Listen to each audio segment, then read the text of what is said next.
प्रायोजक राम बंधू आचार, आपला टेस्ट पार्टनर।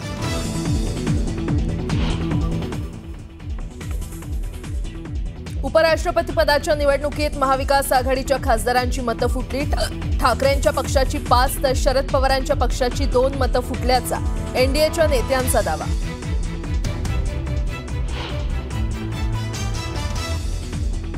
उपराष्ट्रपती पदाच्या निवडणुकीत इंडिया आघाडीची 14 मतं फुटली। इंडिया आघाडी ही फुटणार का?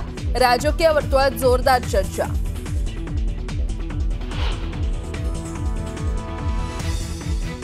एनडीएचे सीपी राधाकृष्णन नवे उपराष्ट्रपती। इंडिया आघाडीच्या बी सुदर्शन रेड्डींचा पराभव। सीपी राधाकृष्णन यांना 452, बी सुदर्शन रेड्डींना 300 मतं।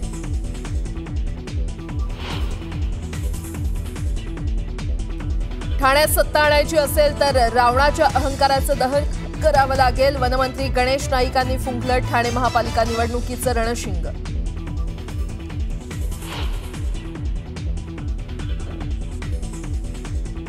नेपाळमधील हिंसाचारानंतर आज आंदोलनकर्त्यांची महत्त्वाची बैठक। पंतप्रधान ओली आणि राष्ट्रपतींच्या राजीनाम्यानंतरच्या रणनीतीवर होणार चर्चा। नेपाळ सैन्यदल प्रमुखांनी केलं शांततेचं आवाहन।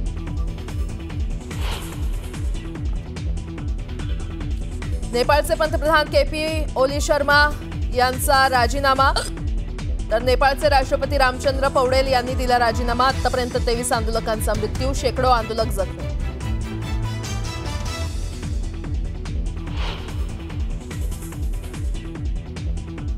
पूरग्रस्त भागाचा दौरा केल्यानंतर पंतप्रधान मोदींची मोठी घोषणा। हिमाचल प्रदेशला 1500 कोटी तर पंजाबला 1600 कोटींची मदत जाहीर।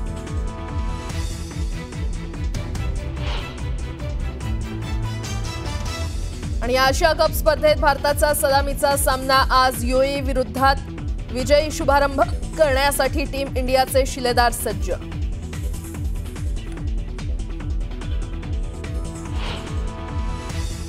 निवडणुकीत इंडिया आघाडीला मोठा झटका बसलाय। उपराष्ट्रपती निवडणुकीत इंडिया आघाडीची 14 मतं फुटलेली आहेत।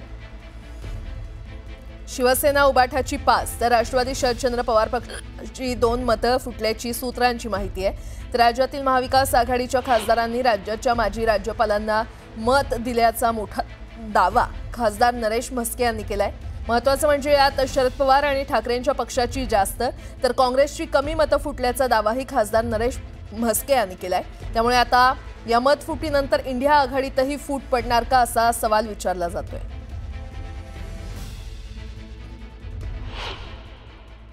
मनापासून आभार मानतो आणि एनडीएच्या सगळ्या घटक पक्षांचे मी आभार मानतो आणि अभिनंदन करतो की त्यांनी एक अतिशय उत्तम अशा प्रकारचे राष्ट्रपती या देशाकरता निवडले आहेत।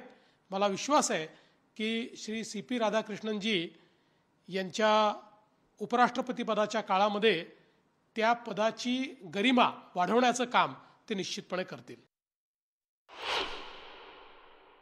विरोधकांनी विनाकारण बडबोलेपण केलं, जास्त बोलले, एनडीएचे मतं आम्ही फोडू म्हणून सांगितलं, पण झालं उलटच। विरोधकांना स्वतःची मतं देखील राखता आली नाहीत हे या निवडणुकीत स्पष्ट झालेलं आहे।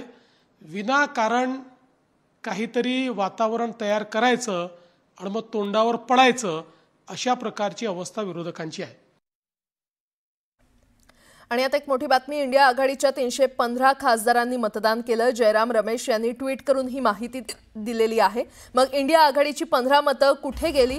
एकीकडे इंडिया आघाडीची मतं फुटल्याची चर्चा आहे, मात्र या संदर्भात मतदान संपल्यानंतर काँग्रेस नेते जयराम रमेश यांनी काय ट्विट केलंय ते पाहूया।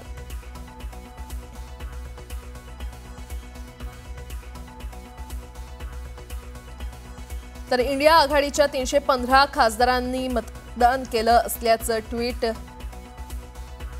जयराम रमेश यांनी केलंय। विरोधी पक्षांची एकजूट आहे। विरोधकांच्या सर्व 315 खासदारांनी मतदान केलं असल्याचं त्यांनी म्हटलंय।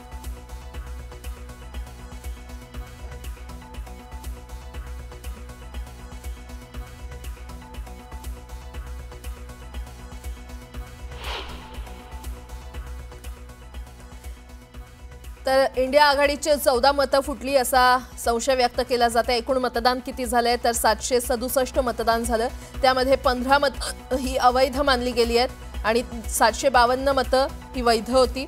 एनडीएकडे असलेलं मतदान हे 438 होतं आणि एनडीएला 452 मतं मिळाली तर अधिकची 14 मतं मिळाली आहेत। राज्यसभा सदस्य आणि इतर पक्षांचे खासदार हे 30 आहेत आणि 30 पैकी 17 खासदार हे गैरहजर होते।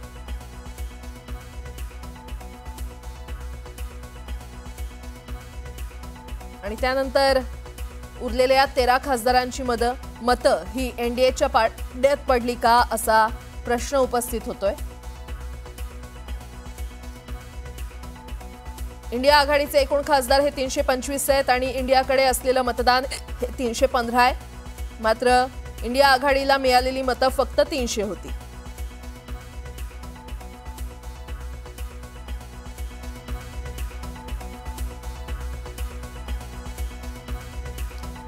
इंडिया आघाडीची 14 मतं फुटली का? कारण इंडिया आघाडीचे एकूण खासदार हे 325 आहेत। आता ही मतं फुटली आणि वैध मतदान नेमकं किती झालेलं आहे आपण ते पाहूयात। एनडीएकडे असलेली मतं ही 438 तर इंडिया आघाडीकडे असलेली मतं ही 315 होती। मात्र एनडीएला 452 मतं मिळाली आणि इंडिया आघाडीला फक्त 300 मतं मिळाली, त्यामुळे 15 मतं फुटली असा संशय व्यक्त केला जातो।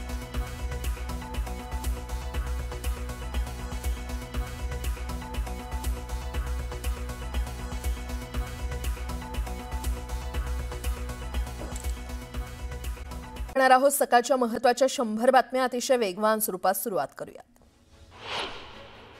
माढा तालुक्यातील कुर्डू गावातील मुरुम उत्खननावरून राष्ट्रवादी शरदचंद्र पवार पक्षाचे खासदार धैर्यशील मोहिते पाटील यांनी निशाणा साधलाय। पोलीस उपअधीक्षक अंजना कृष्णा यांचा व्हिडिओ आधी महसूल अधिकाऱ्यांवर हल्ला करण्याचा प्रयत्न केल्याचा आरोप धैर्यशील मोहिते पाटील यांनी केलाय। मुरुम कारवाई विरोधात कुर्डू गावात सर्वपक्षीय बैठक पार पडली आणि या बैठकीतील एक व्हिडिओ सध्या व्हायरल होतोय। मुरुम कारवाई दरम्यानचा व्हिडिओ व्हायरल करणाऱ्यांची चौकशी करून त्याचा कार्यक्रम करू असा नितीन जगताप यांचा नवा व्हिडिओ व्हायरल झालाय, त्यामुळे आता नवा वाद निर्माण होण्याची शक्यता आहे। ओबीसींच्या मागण्यांसंदर्भात मुंबईतील सह्याद्री अतिथीगृहावर बैठक पार पडली। मंत्री चंद्रशेखर बावनकुळेंसह ओबीसी महासंघाच्या शिष्टमंडळानं बैठकीला हजेरी लावली। ज्यांना कोर्टात जायचं आहे त्यांनी जावं, ज्यांना आंदोलन करायचं आहे त्यांनी करावं असं बबनराव तायवाडे म्हणाले। तर ओबीसींच्या आरक्षणावर मराठा समाजासाठी काढलेला जीआर कोणताही परिणाम होणार नसल्याचं अतुल सावे म्हणाले। भुजबळांनी कितीही पानांची तक्रार मुख्यमंत्री फडणवीसांकडे केली तर आम्हाला त्याचा काहीही फरक पडत नाही अशी प्रतिक्रिया मराठा आंदोलक मनोज जरांगे यांनी दिलेली आहे। भुजबळांना मराठ्यांचं वाटोळं करायची सवय लागली आहे असा आरोप करत त्यांनी मराठ्यांना सावध राहण्याचं आवाहन केलं। आमदार रोहित पवारांनी राजकीय द्वेषापोटी मंत्री चंद्रशेखर बावनकुळेंवर खोटे आरोप केल्याची टीका भाजप आमदार बबनराव लोणीकरांनी केलेली आहे। प्रसिद्धीसाठी रोहित पवारांनी आरोप केले असंही बावनकुळे म्हटले। मुरबाड नगरपंचायतीमधील परिवर्तन पॅनल शिवसेनेमध्ये विलीन झालंय। माजी नगराध्यक्ष रामभाऊ दुधाळे यांच्या नेतृत्वाखाली 8 सदस्यांनी भाजपमधून बाहेर पडून शिवसेनेचा धनुष्यबाण हाती घेतलाय। आयुष कोमकर हत्या प्रकरणातील 6 आरोपींना पोलीस कोठडी सुनावण्यात आली आहे। 15 सप्टेंबरपर्यंत आरोपींना पोलीस कोठडी सुनावण्यात आलेली आहे। पुण्यामध्ये 4 दिवसांपूर्वी आयुष कोमकरची आंदेकर टोळीनं हत्या केली होती। गोकुळ दूध संघाची सभा यावर्षी देखील वादळी झाली। गोंधळातच सर्व विषय मंजूर करण्यात आले। संचालकांची संख्या ही 21 वरून 25 करण्याचा ठराव मंजूर करण्यात आला, तर शौमिका महाडिकांनी मात्र याला तीव्र विरोध दर्शवला।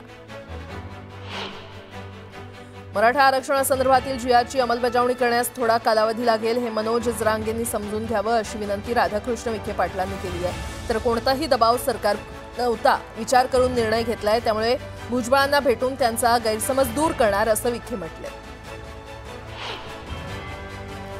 सत्ताधारी भाजपची आरक्षण देण्याची इच्छा नाही, सगळ्यांना झुलवत ठेवण्याचा त्यांचा प्लॅन आहे असा आरोप महादेव जानकर यांनी केलाय। ओबीसींच्या ताटातलं सरकारनं ओरबाडून घेऊ नये असंही जानकर म्हटलंय। अभिनेत्री शिल्पा शेट्टीचा पती राज कुंद्राच्या अडचणीत वाढ झालेली आहे। 60 कोटींच्या फसवणूक प्रकरणात राज कुंद्राला मुंबई पोलिसांच्या आर्थिक गुन्हे शाखेने समन्स बजावलंय. राजला 15 सप्टेंबरला चौकशीसाठी बोलावण्यात आलंय. माओवाद्यांचा सर्वोच्च नेता बसवराजूच्या मृत्यूनंतर माओवाद्यांच्या देशभरातल्या संघटनेचं सर्वोच्च नेतृत्व जहाल माओवादी देवजी उर्फ संजीवकडे देण्यात आलेलं आहे. तिप्पिरी तिरुपती उर्फ देवजीकडे माओवाद्यांच्या केंद्रीय समितीच्या सरचिटणीस पदाची जबाबदारी देण्यात आली. चिपळूणमधील मयूर भोजने या तरुणानं मराठा समाजाबाबत आक्षेपार्ह वक्तव्य करत शिवीगाळ केल्याप्रकरणी तेढ निर्माण झाली. 2 मित्रांमधील ऑडिओ क्लिप व्हायरल झाली असून संबंधित तरुणाला पोलिसांकडून अटक करण्यात आली.